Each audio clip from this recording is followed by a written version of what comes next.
पंच परमेष्टि भगवान के संत श्रोमणे आचार्य भगवान गुरुदेव श्री विद्यासागर जी महाराज की पूज्याचार्य श्री समय सागर जी महाराज की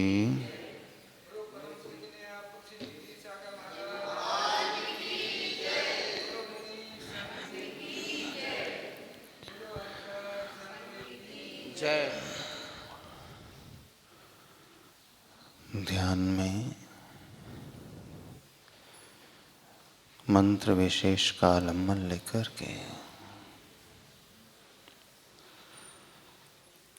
हम बहुत आसानी से अपने मन को एकाग्र कर सकते हैं।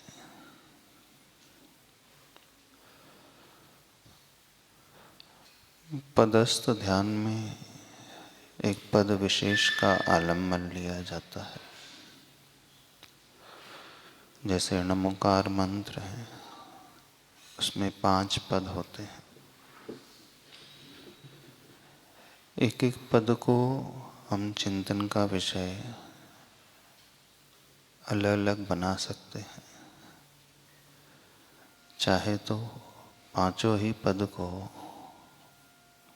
हम अपने चिंतन का विषय बना सकते हैं। वैसे प्रत्येक जैन श्रावक प्रतिदिन नमोकार मंत्र की माला फेरता है।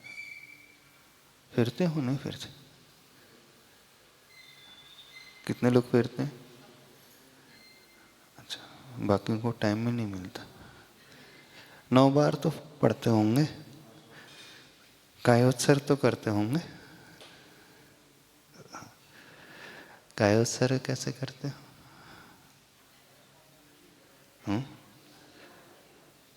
बोल करके कि श्वासोच्छ्वास से करते हो?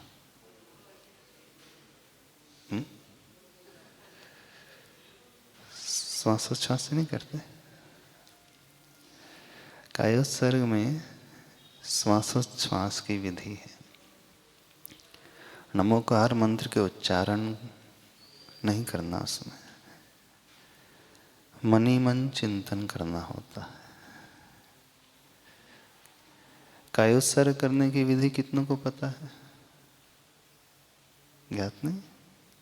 चलो आज वो बता देते हैं। कायोत्सर्ग शब्द का अर्थ होता है काय प्लस उत्सर्ग इज इक्वल टू कायोत्सर्ग। काय और उत्सर्ग की संधि होकर के कायोत्सर्ग शब्द बना है। काय का अर्थ होता है शरीर और उत्सर्ग का अर्थ होता है त्याग। तो कायोत्सर्ग में शरीर को त्याग दिया जाता है।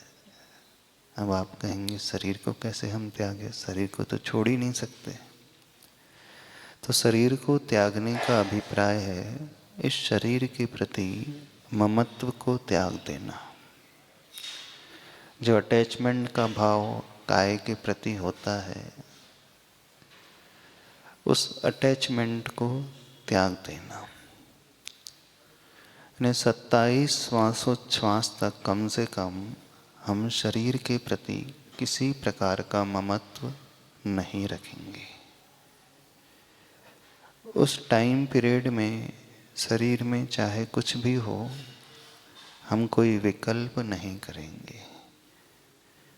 मान लीजिए 27 श्वासोच्छ्वास में हम कायोत्सर्ग कर रहे हैं और उस पीरियड में मच्छर यदि हमें काटे तो भी हम अपने ध्यान को मच्छर की ओर नहीं लाएंगे,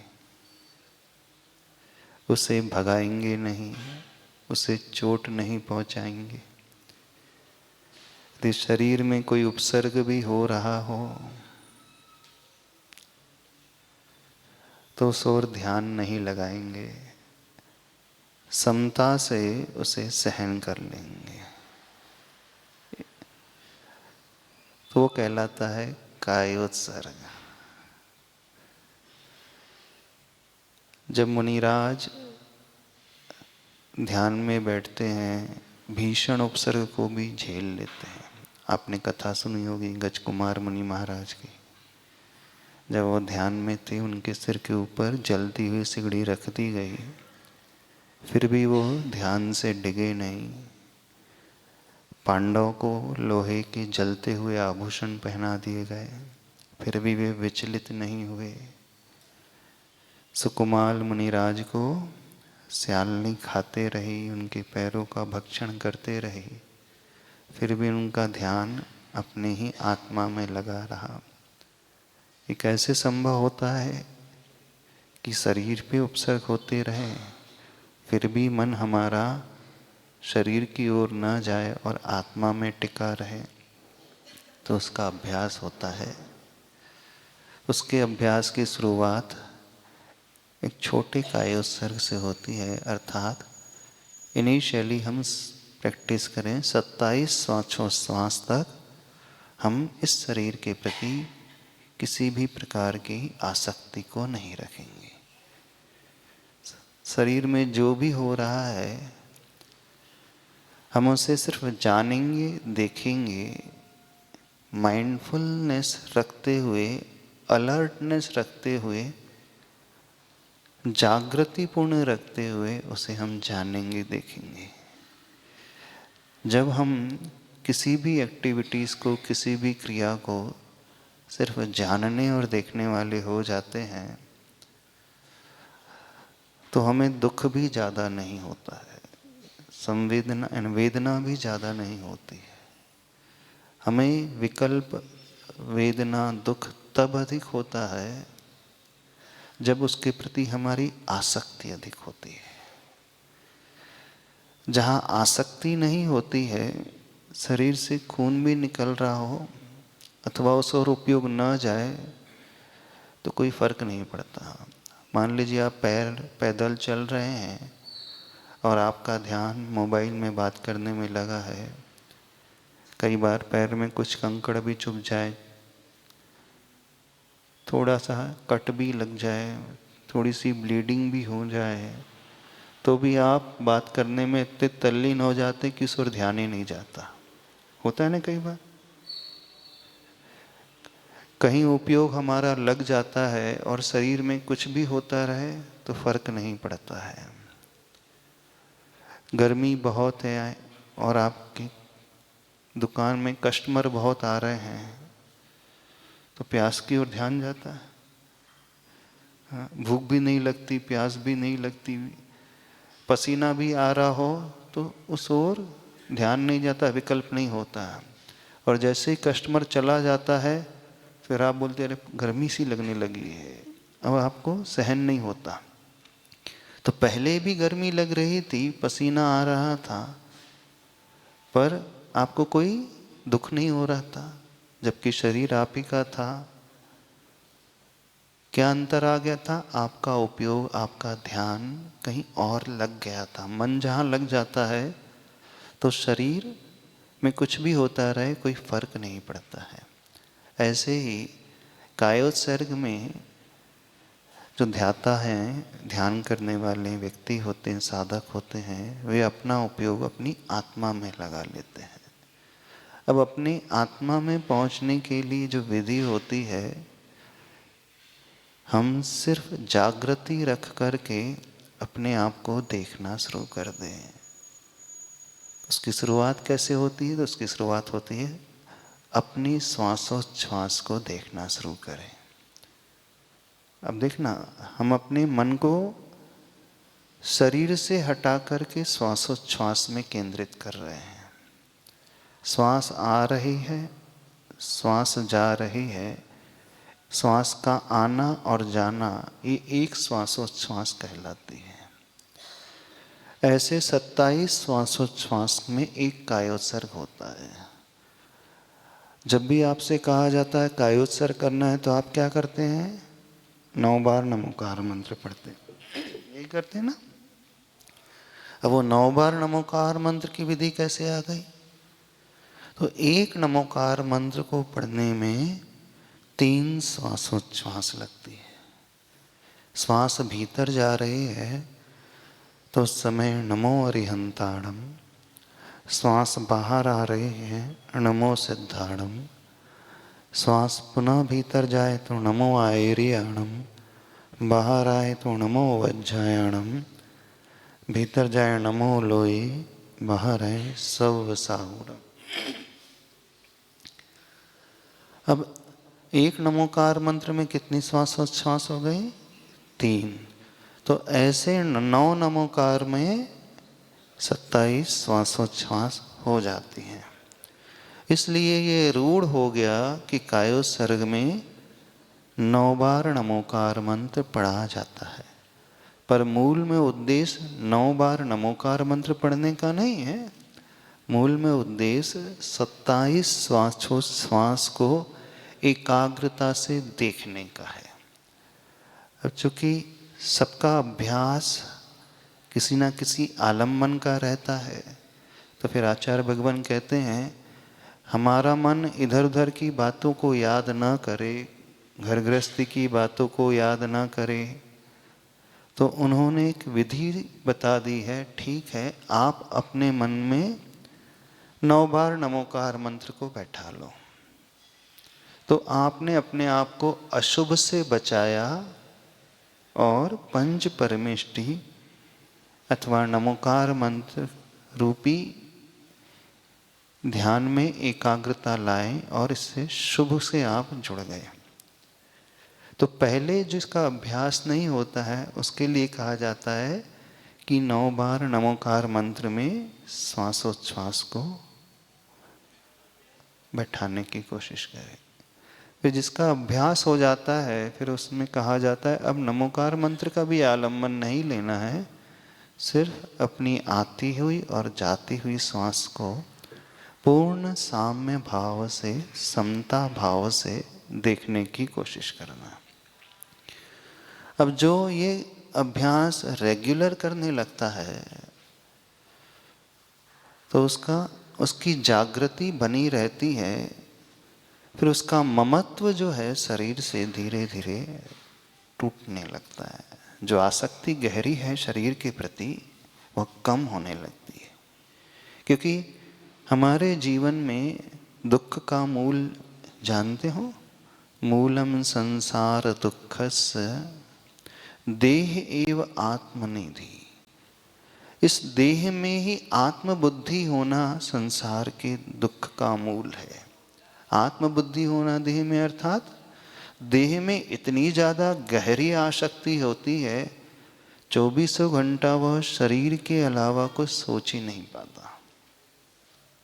या तो अपने शरीर के बारे में सोचता है या किसी दूसरे के शरीर के बारे में सोचता है। ये सोचते हो? तो माँ है, अब बच्चों के बारे में सोचेगी, परिवार के बारे में सोचेगी। तो जब बच्चों के बारे में सोचेगी तो किसके बारे में? बच्चों के शरीर के बारे में। तो संसारी व्यक्ति की जो प्रवृत्ति है 24 घंटे सिर्फ शरीर के इर्द गिर्द घूमती है। इसे खिलाना है, पिलाना है, नहलाना है, श्रृंगार करना है, इसे बचाना है ठंडी से, गर्मी से, इसे स्वस्थ रखना है। 24 घंटे किसके बारे में सोचते हो? खाने पीने, सोने, उठने, बैठने, नहाने धोने, कुछ पहनना है, कुछ घुमाना है, शरीर अथवा 5 इंद्रियों के विषय के बारे में। तो एक पल भी वह जीव शरीर से ऊपर उठ करके जी नहीं पाता, अर्थात शरीर से बाहर कुछ चिंतन करता ही नहीं। तो आचार्य भगवान कायोत्सर्ग की विधि से हमें यह बताना चाहते हैं हम शरीर के प्रति उस ममत्व को तोड़ना सीखें। जब यह ममत्व धीरे धीरे कम होने लगता है तो फिर उसके शरीर में कुछ भी होते रहे, फिर ज़्यादा विकल्प नहीं होता। इसका सबसे बड़ा बेनिफिट ये हो जाता है कि व्यक्ति की सहन शक्ति बहुत बढ़ जाती है। शारीरिक सहन शक्ति, मानसिक सहन शक्ति बहुत बढ़ते चले जाती है। और जिसकी सहन शक्ति बढ़ते चले जाती है फिर वही जीव जीवन में कितनी भी प्रतिकूलता क्यों ना आ जाए उसे समता से झेलता चला जाता है। तो जितने मुनिराज हुए हैं जिन्होंने उपसर्ग को जीता है, भीषण भयंकर उपसर्ग को जीता है, वह सिर्फ इसी भेद विज्ञान और कायोत्सर्ग की शक्ति के बल पे। इसलिए आचार्य भगवान हर कार्य के पूर्व में कहते हैं कि एक कायोत्सर्ग किया करें। आप श्रावक लोगों के लिए भी कहा है, जब आप पूजा करते हैं, अभिषेक करते हैं, तो उससे पूर्व एक कायोत्सर्ग करें। शांति पाठ करते हैं तो बीच में कायोत्सर्ग, पूजा समाप्त करते हो तो एक कायोत्सर्ग, स्वाध्याय कर रहे हैं तो मंगलाचरण में एक कायोत्सर्ग, स्वाध्याय समाप्त करते हैं तो एक कायोत्सर्ग।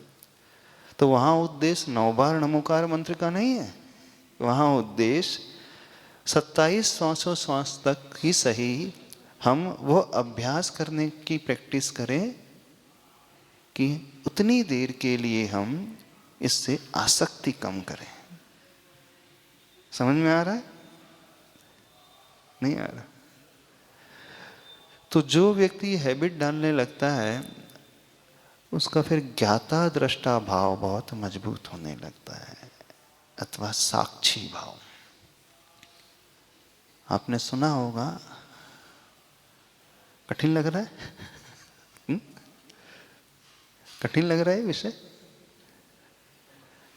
फिर जिसका साक्षी भाव, ज्ञाता दृष्टा भाव जितना अच्छा होता है, फिर वह संसार में रहते हुए भी संसार से ऊपर उठा हुआ रहता है। जल से भिन्न कमल, सुना है ना? कैसे रहना चाहिए संसार में? जैसे जल में वो कमल रहता है लेकिन जल से ऊपर उठा हुआ रहता है। उसकी नाल जो है जल में रहती है लेकिन उसकी पंखुड़ियाँ जल से निर्लिप्त रहती हैं। तो ऐसा व्यक्ति परिवार में रहेगा लेकिन परिवार में रहते हुए भी निर्लिप्त रहना सीख जाएगा। वो सारे कार्य करेगा लेकिन फिर सारे कार्य वो कर्तव्य मान करके करेगा। वहाँ उसकी कर्तृत्व बुद्धि जो है कम होने लगती है। फिर जहाँ कर्तृत्व बुद्धि कम होने लगती है तो हमारा अभिमान भी छूटने लगता है। फिर ऐसा व्यक्ति हर हाल में आनंद में रहता है, समता में रहता है। बाहर कितने भी विकल्प के साधन क्यों ना मौजूद हो, दुनिया हमें कुछ भी क्यों ना कह रही हो, उस ओर पे उसका ध्यान नहीं जाता, उससे कोई फर्क नहीं पड़ता, क्योंकि वो अपने ही उस एकाग्रता और ज्ञाता दृष्टा भाव में जीने का आदी हो जाता है। फिर ऐसा व्यक्ति निमित्तों से अप्रभावित रहता है। ऐसे व्यक्ति को फिर क्रोध भी ज़्यादा नहीं आता। क्यों? क्योंकि उसने हर सिचुएशन को बिना जुड़े सिर्फ देखना सीखा है। हम जितना जुड़ते हैं उतना ही विकल्प मन में पैदा होता है, और जितना हम ऊपर उठते हैं जुड़ने से उतने ही हम निर्विकल्प रहते हैं। निर्विकल्प रहते हैं अर्थात कि हमारा मन अपने उपयोग में, अपने आत्मा के उपयोग में आने लगता है। फिर बाहर कुछ भी होते रहे हमें ज़्यादा फर्क नहीं पड़ेगा, ठीक है हो रहा है ऐसा हो रहा है। समझ रहे हो कैसे? कठिन लग रहा होगा, शायद पहली बार सुन रहे होंगे। फिर यहाँ से शुरुआत होती है भेद विज्ञान की, यहाँ से शुरुआत होती है अध्यात्म की, फिर यहाँ से शुरुआत होती है एकाग्रता की और ध्यान की। फिर आप यह सोच बना करके सामायिक करने बैठोगे तो बहुत अच्छा मन लगेगा। जाप देने भी बैठोगे तो व्यवस्थित तरीके से उपयोग लगता चला जाएगा। तो आचार्य भगवान कह रहे हैं सिर्फ साक्षी भाव लाते हुए हम जानें और देखें। किसे देखें? अपनी श्वासोच्छ्वास को।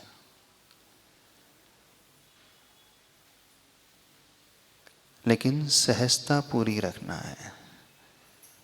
तो नमोकार मंत्र में श्वासोच्छ्वास को नहीं बैठाना है, श्वासोच्छ्वास में नमोकार मंत्र को बैठाना है।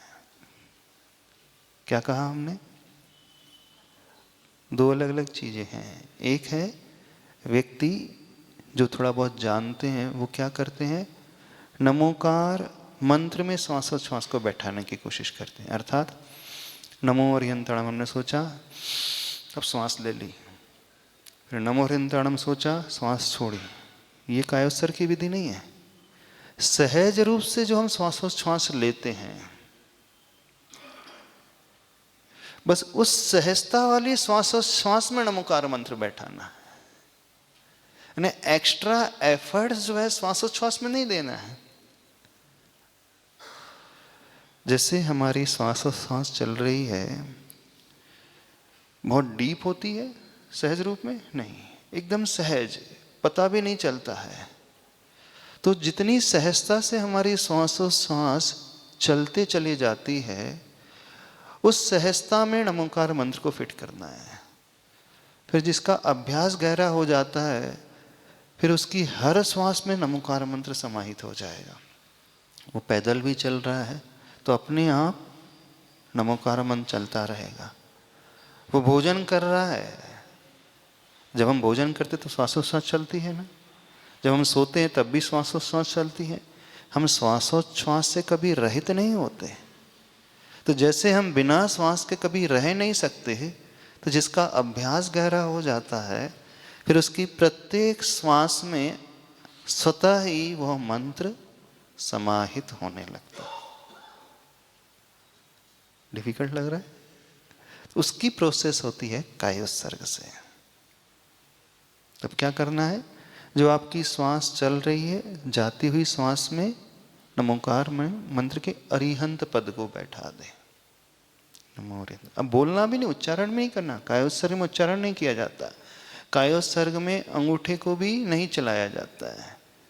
कायोत्सर्ग में ना उंगली का प्रयोग, न हाथों का प्रयोग, न माला का प्रयोग, न ही वचनों का प्रयोग। वहाँ सिर्फ मन का प्रयोग, और वह भी कम करते हुए जो हमारी बॉडी सहजता से कर रही है सारी क्रियाएं, उस सहजता में उस मंत्र को फिट करना है। समझ रहे हो? कर पाओगे? फिर शुरुआत 9 बार नमोकार मंत्र से, फिर एक माला 108 बार कायोत्सर्ग से, श्वासोच्छ्वास से। थोड़ा सा फिर अभ्यास और बढ़ जाएगा। पूरी एक माला में बिना उच्चारण किए, नमोकार मंत्र का पद पढ़ना नहीं है, लेकिन मानसिक रूप से विजुलाइज करना है और उस नमोकार के अरिहंत सिद्धादि पद को उस श्वासोच्छ्वास में सेट करना है। माला भी फेर सकते हैं हम बिना जाप, बिना माला के, बिना उंगली के प्रयोग के, अंगूठे के प्रयोग के, बिना आँख खोले, सिर्फ श्वास को देख रहे हैं और अंदर ही अंदर मानसिक काउंटिंग भी चल रही है और श्वास के साथ नमो हरियंतरणम भी बैठ गया है। थोड़ा सा लंबा अभ्यास हो जाएगा वो बाद में, पहले 27 श्वासोच्छ्वास में, अर्थात 9 नमोकार मंत्र में। ठीक है, करें? लगा पाओगे मन? कितने लोगों ने किया है कायोत्सर्ग आज तक श्वासोच्छ्वास से? बाकी लोगों ने नहीं किया अभी तक? चलो करें। एक आसन में बैठने सर्वप्रथम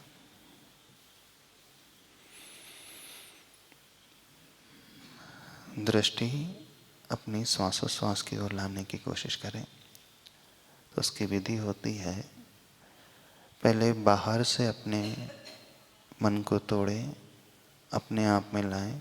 तो गहरी सांस लेकर के दीर्घ ओम का उच्चारण, फिर उसके बाद धीरे धीरे मन को श्वासोच्छ्वास में केंद्रित करना है।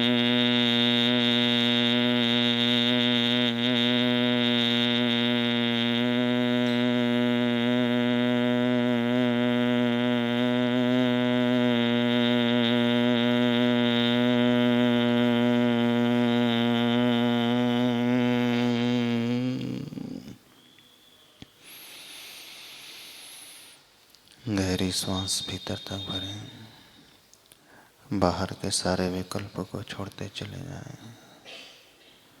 ओंकार की ध्वनि से अपने आप को भरने की कोशिश।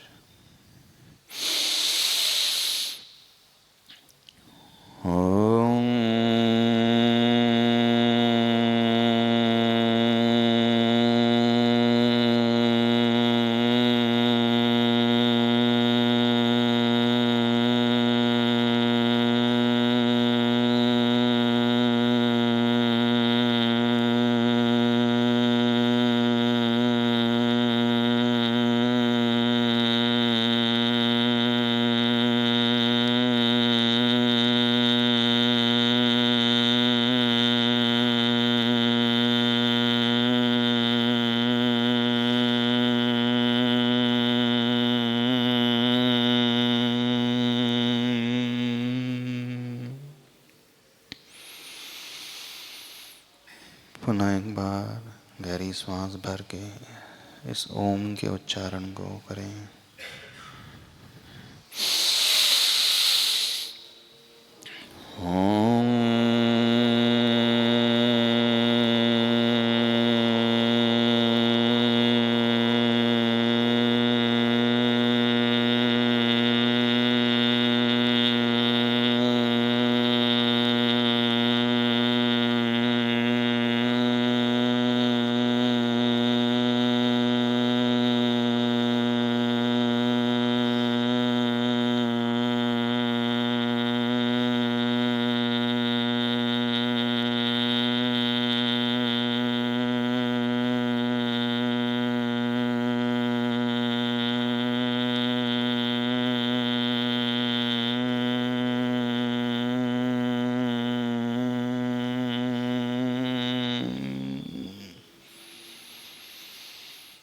रिलैक्स, सारे शरीर को रिलैक्स छोड़ दें। सहज रूप से श्वासोच्छ्वास लें। दृष्टि अपनी श्वास की ओर।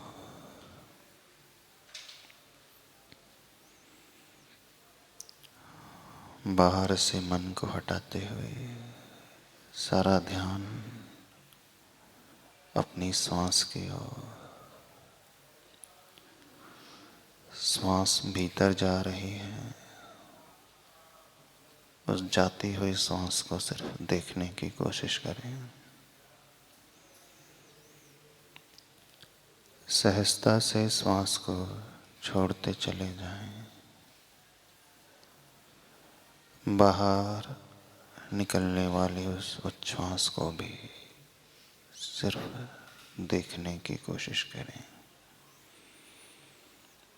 श्वासोच्छ्वास एक ऐसा माध्यम है जो हमारी आत्मा और शरीर को जोड़ करके रखती है।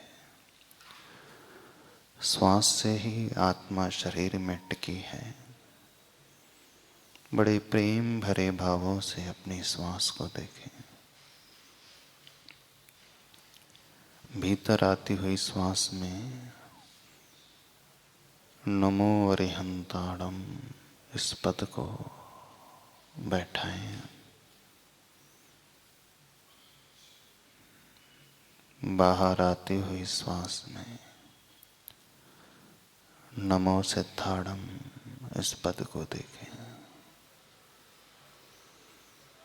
पुनः भीतर आती हुई श्वास में नमो आयर्याणम इस पद को बैठाएं।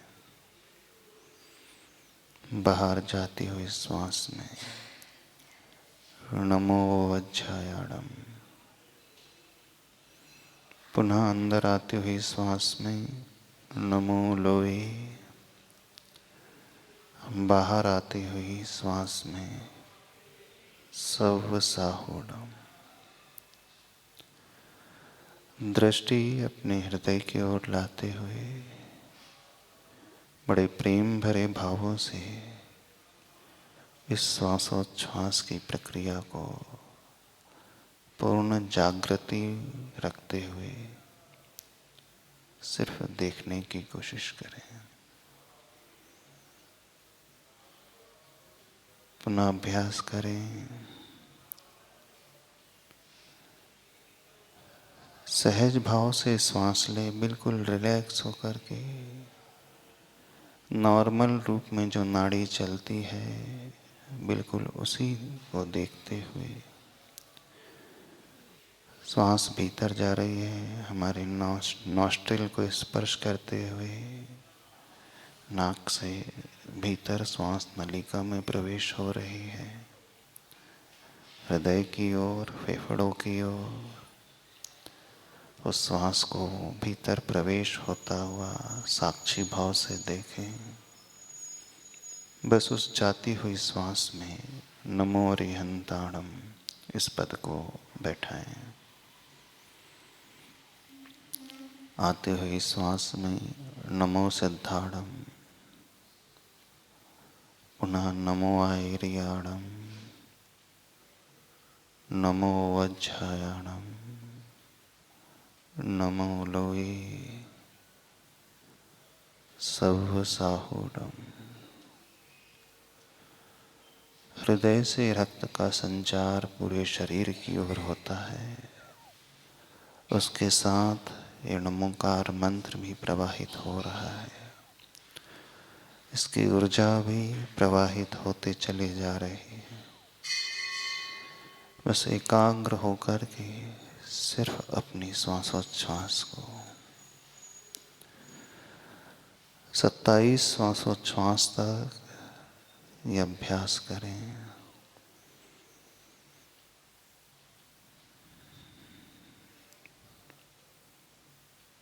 हर आती जाती श्वास में नमोकार के एक एक पद को सिर्फ बैठाने की कोशिश करें। शरीर से ममत्व पूर्ण रूप से छोड़ते हुए, शरीर की ओर ध्यान न लाते हुए, ठंड लग रही है, गर्मी लग रही है, उससे उपयोग हटाते हुए सिर्फ श्वास की ओर और इस मंत्र की ओर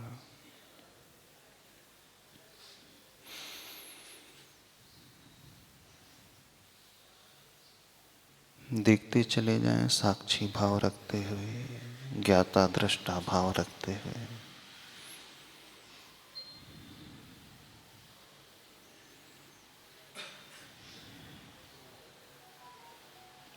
गहरी सांस लें। ओम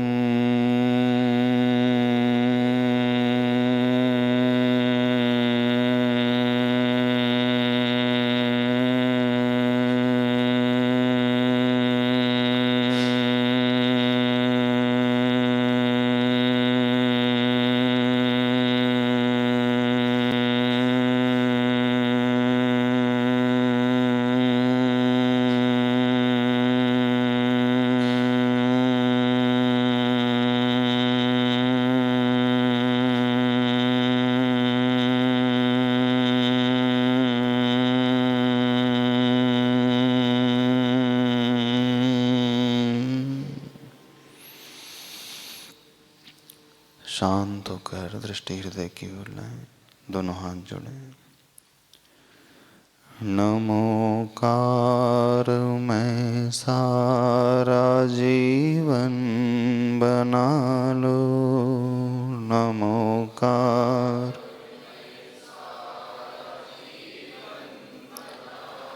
नमोकार से चेतना को सजा लो,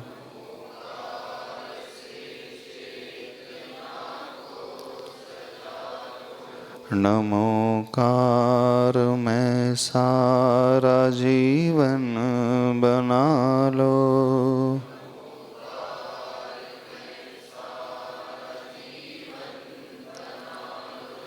नमोकार से चेतना को सजा लो,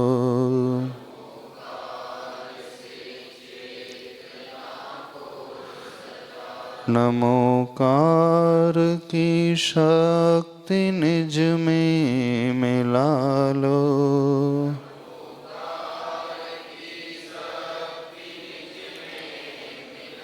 नमोकार से चेतना को सजा लो।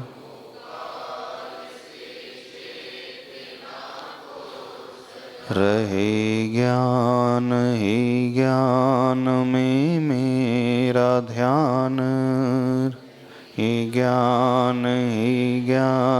में।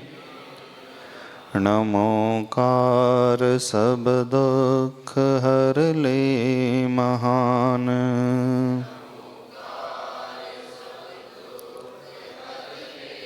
सभी हो सुखी और सबका भला हो।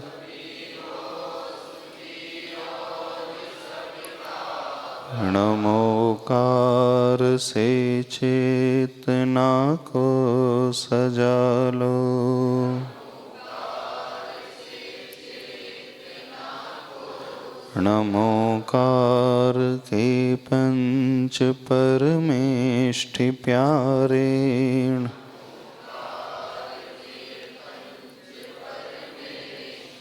भरे शुद्ध भावों से जग में है न्यारे। भरे शुद्ध नमोकार की शक्ति निज में मिला लो। नमोकार से चेतना को सजा लो।